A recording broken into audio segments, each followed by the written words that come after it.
morning, world! Today it is 11 o'clock. It's a Tuesday and I'm getting ready for school. Today I decided I was going to take you through my day because I did this like a long time ago when I first started my channel, and I mean it's been so long and I want to take you through a day in my life. So we're going to start out here eating some gluten-free frozen waffles, and they're delicious, but I'm actually already late for class. So this morning I woke up and I was so tired I just decided to go back to sleep and rest a little while because I have had such a horrible sleep schedule lately. It's so bad. I just can't for the life of me go to bed on an appropriate time, at an appropriate time. So I'm working on that, and while I work on that, I'm very sleep deprived, and I like to sometimes skip this class in particular because I know my teacher doesn't care about absences, and if I can keep up, I don't care either. No offense. But I mean, other classes I make sure to go on time, although sometimes I've been late to early classes lately, but I'm working on that, guys. Sleep schedule, I'm working on it. However, since this class, teacher doesn't care, I skipped the lecture. I have a lab right after the lecture, so I'm gonna go for that lab at 11:30. Anyway, right now it's 11 o'clock and I have to eat my breakfast, get ready, and then do a little homework hopefully that I have for my class after this class, because otherwise I won't have time to do that. So let's see how this day goes. But I wanted to show you guys one little hack I've made up. I'm going to call it a college hack because this is very helpful for if you're running late and you have to go to school, but you're hungry. You gotta eat breakfast. Breakfast, most important meal of the day. Don't skip breakfast. It's bad for you. So, if I'm eating a waffle, right, and I have to go to school, I take the waffle, I fold it in half like a waffle sandwich, although usually a bit more even. Take it in the car. It's now a one-handed breakfast. It's a sandwich. It's a waffle and maple syrup sandwich, and it's delicious. Don't forget to take your medications, guys, because I've been doing that and it's not fun. I really want to make a video called how to take pills, but for now I'll just show you me taking my pills, sure. Words. Yeah, pretty much it. So, I just got out of psychology. I am now at my college. Not psychology. Did I say that? I wish it was psychology. It was biology, which I have to take to get into a psychology program, but it's the worst, and I don't like it. And I'm very confused. But, okay. Some things were cleared up for me today. A lot more just made me more confused. So, I've noticed lately that I've been having a real problem with homework. And especially that I haven't been doing it in majority of my classes. However, it feels like I'm constantly working. So I'm trying to figure out why that is. Why do I feel like I'm constantly doing homework if I am not getting it done? And the thing is, I've been doing homework in one class. I've been doing homework in my ceramics class because that is a lot, and it is very hard for me to do it in a good amount of time, because whenever I get into that class, I get so perfectionistic. When people are like, say everyone else we're trying to make mugs and we have to make 4 mugs and everyone else is making 3 mugs per class. I'm making 1. I don't know what my problem is really. Besides that, I'm becoming a huge perfectionist. However, to me, this is just my process of making a good mug. So I have to find out, like, where am I being abnormal in this process that's keeping me from finishing projects on time. Afternoon, Mr. Pumpkins. Good afternoon, little Gubbins. Come here, puppy. Come puppy. Hello. How's my gator today? So now I am home, and now is when the I'm too tired to do anything starts, and I feel like I can't do homework and can't do an exposure because it's so late and I'm so tired. However, I feel motivated today, especially since I know you guys are watching me and keeping me accountable, and I think I'm going to do an exposure and show you guys how I do exposures. I've had this idea since someone gave me this brilliant idea at OCD Con to film how to do an exposure. However, obviously, I haven't been filming very much. I haven't been editing or uploading very much, so I don't know if that's going to happen anytime soon. So for now, I want to go through and show you guys how I do exposures. But first, I gotta eat lunch because I have not eaten lunch today, and it's 5 o'clock, so I'm gonna get on that. So this is my mess, and by my mess I mean my room. So I am probably the messiest person who has OCD you will ever meet. But yeah, I mean, I guess that's just more proof that having OCD does not mean you are messy. I mean, you are clean, because look at me, I am awful. I am such a mess. Moving on. So, I always do exposures in my room, just for privacy, unless it involves going somewhere else. But for the most part, I do exposures in my room. So since my OCD is sexual obsessions, and it's not something you can really do in vivo exposures about, for the most part, for some parts, just think about it. I usually do imaginal exposures, or imaginal scripts, however you want to call it, which is where you will write out your feared scenario or something that you're afraid will happen, and sit with the anxiety that causes. I think for many people, the idea that writing out something scary would be scary is pretty ridiculous. I feel like people hear about imaginal exposures, people who don't have OCD, and might think like, oh, that's not that scary, you're just writing it out, it's not like it actually happens. But for someone with OCD, it is actually scary. Maybe as much as the situation itself, probably not as much, but pretty close. Similar to that, my therapist recently told me that there was something she read. This isn't very credible sounding, but she read something that said, everyone has magical thinking to a point. So if you tell someone, even if they don't have OCD, to write down, I want my loved one to die, and a specific loved one, then they would feel like they didn't want to do it. They would feel uncomfortable and uneasy doing something like that. So it's not just people with OCD who experience that. I encourage you to try it. You should try and just test, see if you have magical thinking skills. It's not a skill, it's like a curse, but you know. So yeah, everyone feels a little bit uncomfortable writing out scary scenarios, or even thinking about scary scenarios happening. Although with people with OCD, I would assume it's much more intense. Low awkward angles. So let's talk about doing exposure. So first, what you're gonna need is you're gonna want to track your anxiety. No matter what exposure you're doing, you probably want to have some sort of rating system and some way to track it, just so you can keep those trackings and be able to look back later and see, oh, well, that used to make me very anxious, now it doesn't, kind of like a motivator. Also, to talk to your therapist about it. I like to track it. That's how I was taught in the intensive outpatient program, so that's what I do. I was always taught to make a scale kind of like this, that has a bunch of lines and more lines going through, to track the amount of time you spent doing the exposure and your anxiety level throughout it. I personally use a scale from 1 to 10 to track my anxiety, 10 being the highest, 1 being the lowest. However, other people might use 100, other people might use 7. I don't know why. 7 just sounds really random to me, but you know, you do you. Basically, at the top, and this is a very simplistic way to do it, you could also, I mean, there are much more expansive worksheets. Actually, my therapist just gave me one recently that I'd like to use. However, this is what I do because it's simple and I know the routine very well by now. It's been 4 years, almost 4 years since I've been doing exposures like this, so I'm pretty good at it by now, I guess.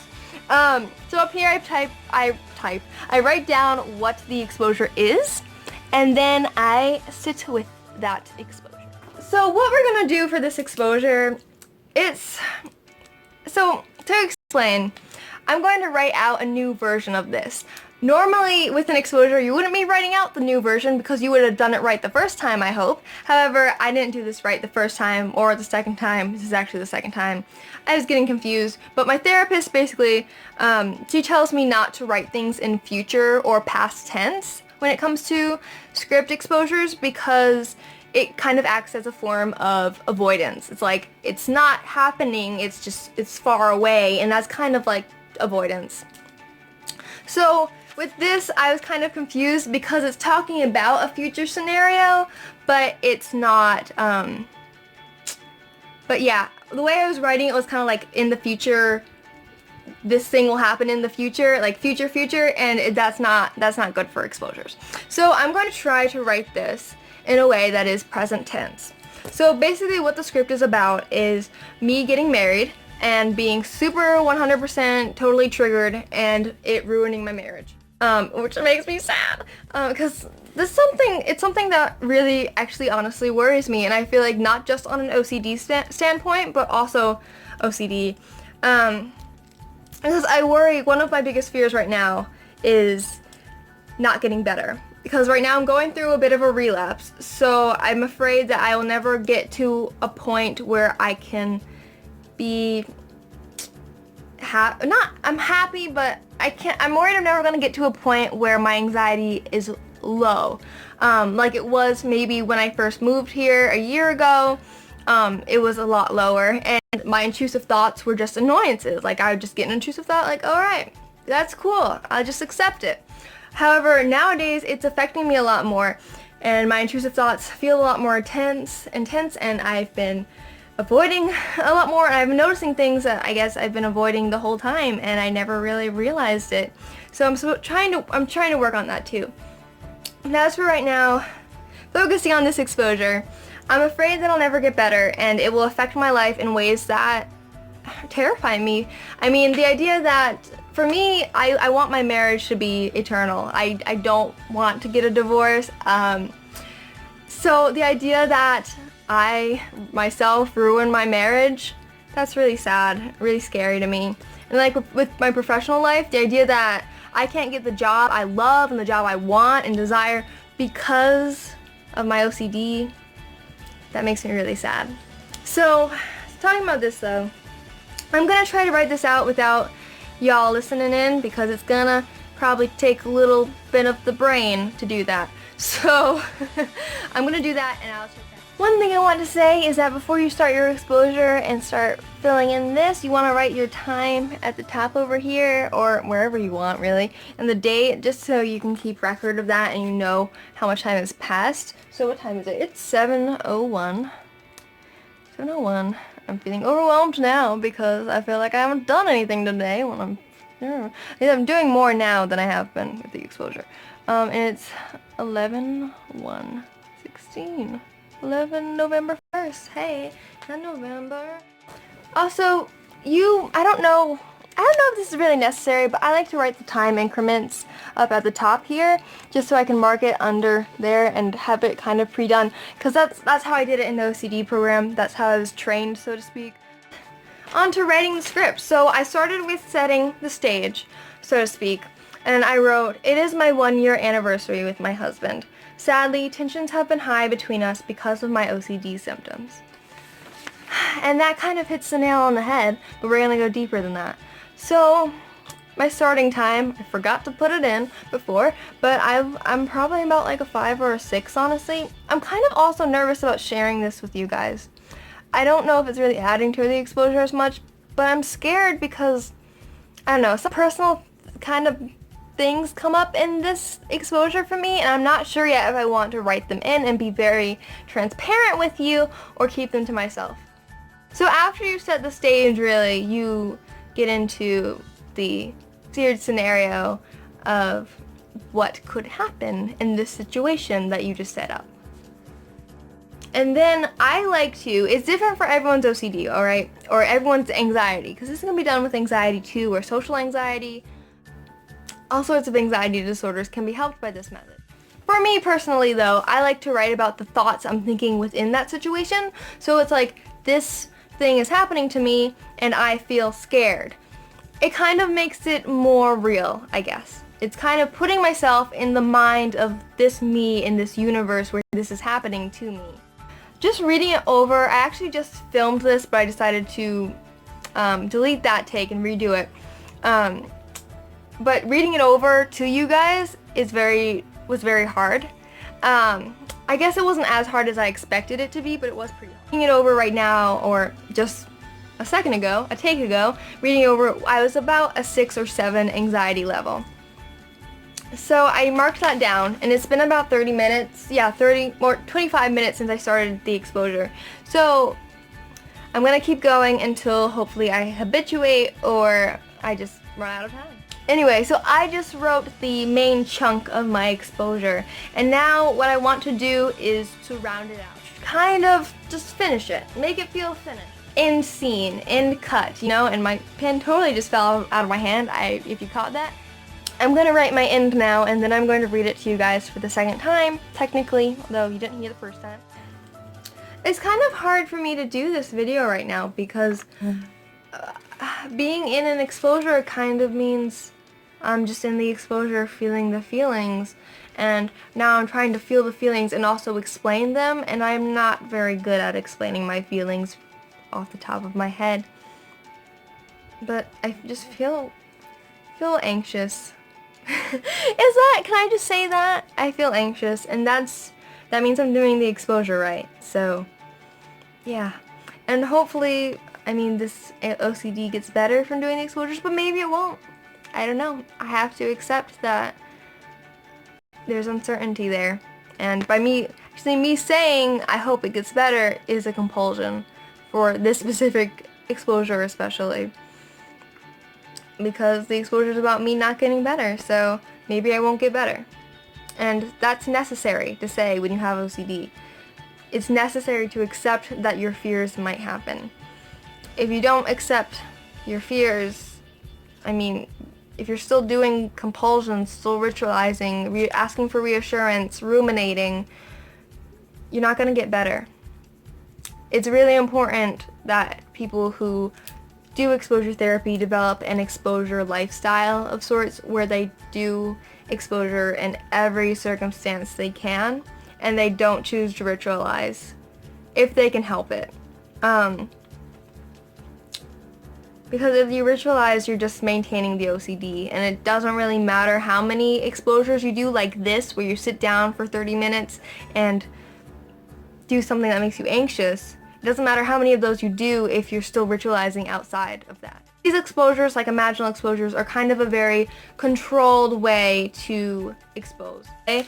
And by doing it deliberately, you're kind of like, it's another way of telling OCD, like, you're not the boss. I'm going to be anxious, and you can't stop me. I'd rather be uncomfortable for a short amount of time than let you live OCD. I don't think this video is done yet, but hey, this is my evening. My evening is exposure. What am I gonna do next? I don't know. Thank you guys for hearing my exposure. And honestly, sometimes after exposures, especially hard ones like this, which I would say this is like medium to hard level, I usually just go out and chill out for a while because, I don't know, I'm not really in the mood to go to do something else. I just kind of... So I'm probably just gonna go watch some YouTube videos, which means I gotta turn you guys off because you're on my phone and I watch YouTube on my phone. Guys, this video isn't over yet, but I just want to say, keep fighting. Keep going. Be motivated. If I can do it, you can do it. You can heal from OCD. You will have relapses like me, but don't let it get you down. I was gonna vlog about my airheads, but I realized I don't think you guys want to see me chomping on this while I'm talking to you. I'm starting to get that feeling again that I get at the end of the day, usually when I haven't done everything I needed to do. It feels like there's always something to do, and I can never finish all of it. And when I don't finish all of it, I feel really overwhelmed, and I feel very inadequate. Before, I used to like really get upset about this, and I just feel like a total failure, but I'm trying not to feel that way. I feel like I haven't been accomplishing everything I can be, and I kind of touched on this in my car earlier at college. I feel like I'm constantly doing stuff. I'm so exhausted all the time, but I'm never getting things done. This is the first time I've done exposure in over a week. I try to do 3 a week, but lately I've been lucky if I do 1 a week between exposures. I did one today though, which I'm happy about. I feel successful, but now I feel guilty because I didn't do my homework in this time, and I could have done my homework. Like, I'm thinking about my schedule and what I need to do for tomorrow, but like I'm so tired. I'm so tired. I don't want to do any of it. Try that again. So during this exposure though, it was actually kind of a behavioral experiment, which my therapist has wanted me to do about the OCD symptom to not do something unless I feel like doing it, or I feel like I'm in a good mood, or I feel right about it. So doing this exposure was kind of that, because I was really tired, and a lot of times when I'm that tired, I'll just say, oh, I don't want to do an exposure, I'm tired. And I worry that the tiredness will get in the way of the exposure, or whatever other excuse I can think of at the time. But doing this taught me, like, I did the exposure, it went well, and I'm okay. So thank you guys for holding me accountable to that and letting me do that exposure outside of the exposure. Behavioral experiment to see that I can do this stuff and do it okay. Do it in an acceptable way. So I took a shower. Oh, did that start on time? I'll start again. So I took a shower and got ready for bed like couple hours ago, and I meant to film a couple hours ago, and that didn't happen. So it's 1 o'clock and it is really time. This is the time of night where I say time to go to bed. So I meant to do it at 11 or 10, but you know, 1 o'clock works too. There's a 1 in the number, close enough. So I will talk to you guys later, maybe tomorrow, maybe not. And until I see you next time, goodbye, and have a nice time in your life and stuff. There was something I wanted to say. I wanted to say that this is actually something that I'm going to be submitting for a casting that I'm currently going through, I guess. So that's my motivation for making this for the most part, but also I thought it would be a really good idea for the channel. That's why I made this, but I actually really enjoyed it, and I think I might do more. I'm almost thinking about doing like VEDN, like vlog every day in November, because this really motivated me to do better, and I enjoyed it. So I'll talk to you guys some other time. Thank you for watching. Do what you do, like, comment, subscribe, share, whatever you want. I'll talk to you later. Bye!